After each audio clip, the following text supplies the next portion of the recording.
DVC, Dale, Gateful 33 here to do a finds video. One of the first of two finds videos, so I thought I'd catch up on some of my car boot sale finds. So I've got today some non-jazz finds, and then I'll do a video, well, I may shoot the video straight after this, of jazz finds. So I switched car boot sales from the one I've been going to excuse me, for years a few months ago, and yeah, bigger boot sale in the middle of a field, so it has its pros and its cons, and yeah, I found some interesting things. So yeah, so I'll share them today. So say non boot sale finds, and there might even, well, there's potentially a G word find in here today. So yeah, so one guy I've been buying off for several years, and he kind of makes his prices up. Sometimes he'll say records are £2, then he'll say they're £3, and currently he's on they're all £5, which and there are some decent records that he adds each week, some of which are £5, so I make sure I'm there when he kind of just gets that handful out. But the rest, they're £1 records, and I kind of, well, I'm not going to, well, I might try and persuade him that he needs to kind of put them down to £1, get rid of all the rubbish, because he's carting boxes and boxes of records around that I don't think he's ever going to sell at £5. But anyway, I have picked some nice records out, particularly on the jazz, which we'll get to, but the rest, say it's there's stuff I'd pay £1 for, but not £5. So this I paid £5 for. Well, I bundled, so I probably pay between £3 and £4 if I bundle some records with him, as I buy regularly off him. So this was about £4, £3 or £4. This is one of missing Nancy Sinatra albums, Country My Way. Some creasing on the laminate, but the record's fine. It's a UK stereo press on the sort of Steamboat Reprise label. Yeah, this is not you know, not one of her top albums, but I do like Nancy Sinatra, so I'm kind of trying to collect most of her stuff. And this, it's not particularly country, it's not strong country, but so it's nice enough. It's got Jackson on it, which is obviously a famous song, and it's got one other with Lee Hazelwood, Ola and some me. But otherwise, it's a nice enough record. So happy to get that. This I got this weekend. It was 50p. Cover's a bit beat, but the record's fine, and I really enjoyed this. This is a 12-inch single by the Pale Fountains. Jeans Not Happening, both A and B side. Jeans Not Happening and Bicycle Thieves were really great. Sort of jangle shoegaze indie.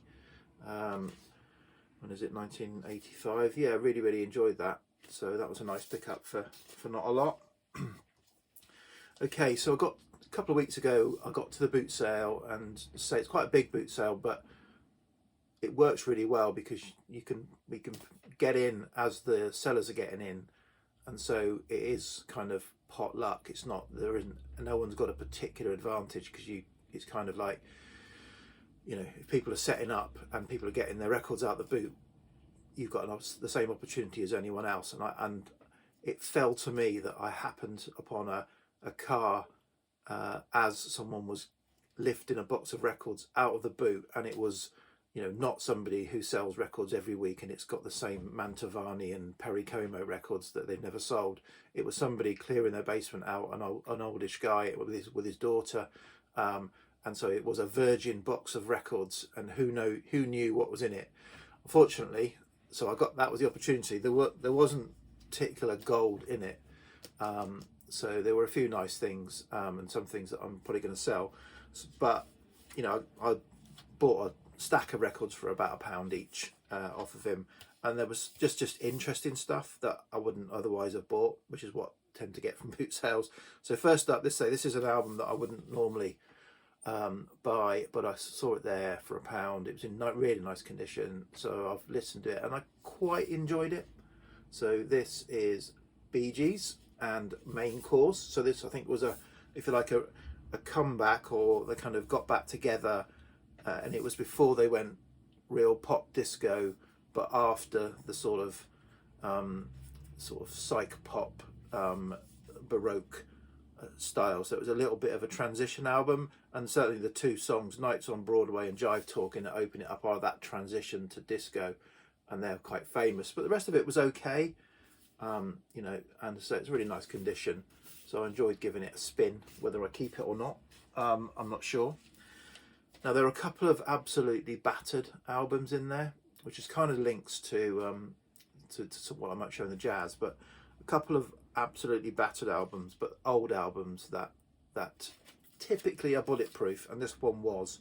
So yeah, so there was this, the Crickets, again for £1, but it's, you know, it's been taped up around here, but this is a, I think this is a 1963 UK press on Coral of a, I presume, was it a 58, 59, 60 something album originally.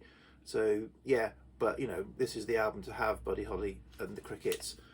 I'm just interested in the kind of, whoever did the photography or the photo editing, that's pretty horrendous, cut off part of his head.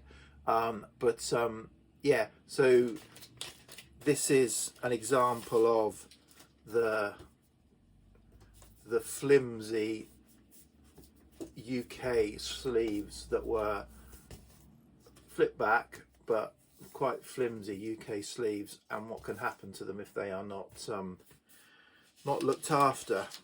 There was also in a similar, well, not quite as bad a condition because it had a slightly different structured sleeve. I got a first UK press of Green Onions Bucatini MGs, but the vinyl wasn't quite as bulletproof on that. It's got a scratch on it that does skip that I can't quite fix, but even though it's beat up, but that's beat, you know, that one's got not so bad. That one's got some service marks, but plays absolutely fantastic. Put the mono switch on, play it absolutely fantastic, even though it's kind of not been looked after. The Bucatini MGs plays pretty well, but that said, it's got that skip that I can't fix on one track.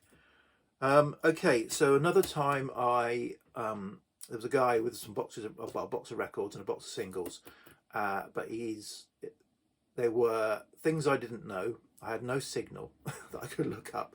It was all hip hop and some soul, funk, jazz that I didn't quite know much about any of it. Beat stuff for beats and breaks. He knew it, and he had it priced at sort of accordingly. So I took a chance on some blind buys. Well, the first one wasn't so much a blind buy because this is actually kind of on my mental wants list. I've seen this before. So I picked this up. So this is Classic Jazz Funk, Definitive Jazz Funk Master Cuts Volume 1. So this is a double album of, you know, really big funky jazz cuts that either, you know, you play, just DJs would play them in themselves, or you could take good kind of breaks or whatever for kind of mixing or beats or whatever you're going to do. So it's got expansions, Lonnie Liston Smith 12-inch version, Gil Scott Heron the Bottle 12-inch mix. It's got, you know, Donald Byrd, Spyro Gyra, Azimuth, Johnny Hammond, Dizzy Gillespie, all sorts of famous cuts, given their full kind of normally 12-inch or album version on here. So this was really good, and the vinyl's in pretty good condition. There's a few little crackles in a couple of places, but really nice. Obviously the covers probably been hauled around by a DJ or something, but the covers a little bit worn. But I got this for £5, so I was really happy with that. That's fantastic sounding album. And this blind buy, I thought this would be something else than it is. Yeah, this is probably the most expensive of all the albums I'm going to show in either this kind of non-jazz and the jazz. This is the one I paid the most for, and it was a blind buy. So this is Giorgio, Son of My Father. The penny didn't drop when I saw this. So this is Giorgio Moroder, a 1972 album, I think, or 73 album. This is a Spanish pressing. Nice condition, a few little pops, not too many. And the guy was saying, yeah, this is really sought after for the track Tears, which is kind of does a lot of people take breaks and stuff from that track. But they say the title didn't click with me, and so then I kind of paid £20 for this.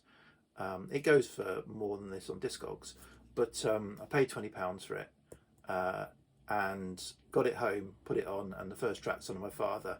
Yes, it's the original version of what Chicory Tip's Son of My Father, done by Giorgio Moroder. So actually, it's a better version of it, if it's such a thing, if you can scale the versions of it. So it's really, the rest of it, it's because I thought it would be early Giorgio Moroder. I thought it'd be sort of, it's just going to be a bit more like funk, kraut, synth stuff before he went all pop. But no, this is real Euro pop album. But it actually, I enjoyed it, and I really enjoyed it. I've just spun it recently. No, just spun it, just now actually. Some of it's a bit cheesy. Well, a lot of it is cheesy, and it's obviously sung in English with a European accent. So again, that kind of adds to that kind of amusement and cheese in it. But yeah, wasn't at all what I was expecting, but quite enjoyable. So a keeper. Okay, so another scenario, and this is going to be the next 4 records.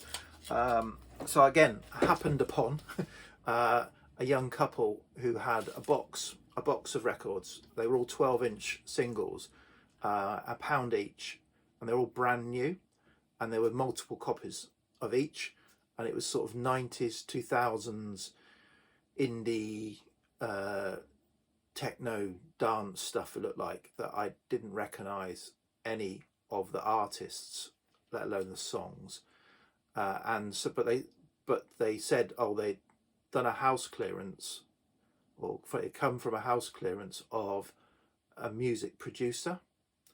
And then what the woman was doing while it was, she was in her boot with her phone with a pile of albums and stuff, literally looking them up and pricing them accordingly and putting them out. So I was kind of like, let her do a few, and I was picking a few out, but she was like, £9, £7, £8, and I'm thinking, okay. So so I picked out a few of the things that she had there. Sort of thought, well, I can bundle all of this and do a kind of, let's do a deal. And they said, yeah, okay. So so first up was, I bought several things. I'm showing 4 of them now. So first up was a 12-inch single, Susie and the Banshees, Dazzle, in immaculate condition. So a lot of the stuff, because it had come from a producer, you might have got hold of it. Some of it looked unplayed, not all of it. So this, it's pretty immaculate, and so happy to pick that up. 12-inch single of Susie and the Banshees. This had been played. There were a couple of Gary Newman albums there. I've only kind of played a little bit, a few tracks on this, but the sounds were quite nice. For a live album, sounds really good. So haven't given this a full spin yet. But yeah, Gary Newman, Living Ornaments 80. So picked up that. This is an album I haven't spun this yet, and I've never heard this album, but I've heard good things of it. So I'm very familiar with Songs from the Big Chair. That was all over the place when I was a sort of youth, and but I never heard their first album, and so looking forward to kind of spinning this and seeing what it's all about. It's supposed to be a bit darker. Yeah, that's The Hurting. And then finally, she was pricing some albums up, so I said, look, can I have a look through the things that you've got yet left to price up and see if there's anything that I actually want, and then you price them up. So I looked through like the 7 or 8 things she had left, and there were a couple of things, one of which so I said, right, can you price those 2 up? Thinking, what price is she going to put on these? What price is she going to put on these? And the first one, she said, oh, £10. And then the second one, this one, she said £10. So I said, okay, I'll have them both. And I kind of then bundled it all together and offered her a price that was kind of obviously less than that, and we agreed the price. And so I got this album for £8 effectively when I kind of did it all, and say I couldn't believe this. So this is an original Talk laughing stock for £8, and this is absolutely immaculate. It's got a little bit of discoloration there, but other than that it's as crisp as you like. And you know, I can pretty much guarantee, because you know I know what it's like.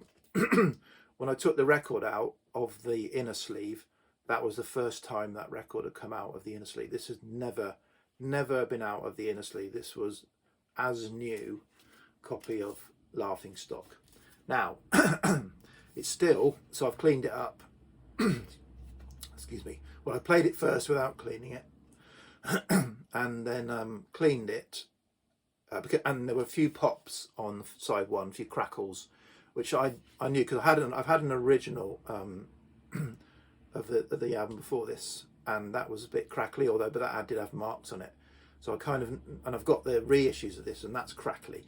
So, yeah, cleaned it up now. So side A plays absolutely flawless, and side B has got a couple of ticks towards the end, but you know, the sound is just beautiful. So yeah, to get an original unplayed near mint copy of Laughing Stock for £8, that was certainly the find of my non-jazz albums. So yeah, so there's 10 non-jazz finds from recent boot sale expeditions.